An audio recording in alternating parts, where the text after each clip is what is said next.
And welcome back.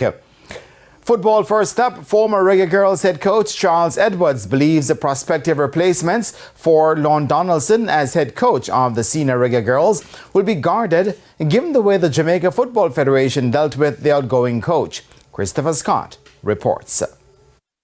On Friday, September 29, it was announced that Lorne Donaldson's contract as head coach of the senior Reggae Girlz would not be extended. Many persons have sounded off on the situation between Donaldson and the JFF.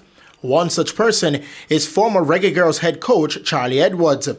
Edwards, who was speaking on Hits 92 FM's Sports Grill on Tuesday, says that the JFF's house isn't quite in order. I'm not happy with a lot of what I've been seeing from the Federation in terms of how they handle stuff.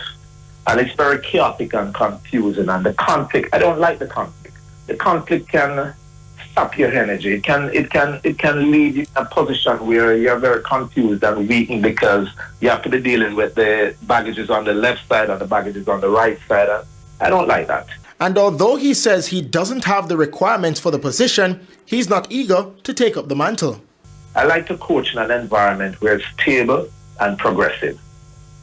But I would take on any challenge anytime. That's how I am. But this one just doesn't appeal to me right now. And I don't have the license, so it's not a problem for me. But if I had the license, I don't think I'd be gravitating towards it. He also made mention that the JFF might omit certain info in hiring someone to replace Donaldson. You don't know what proposal the JFF will put to someone and, what they may not tell them, what they may tell them, or how they intend to fix it. Because remember, we all make mistakes. And we consider it a mistake, but is the JFF consider it a mistake? We don't think so. There were also reports that the JFF's technical committee has shortlisted 10 overseas candidates for the post.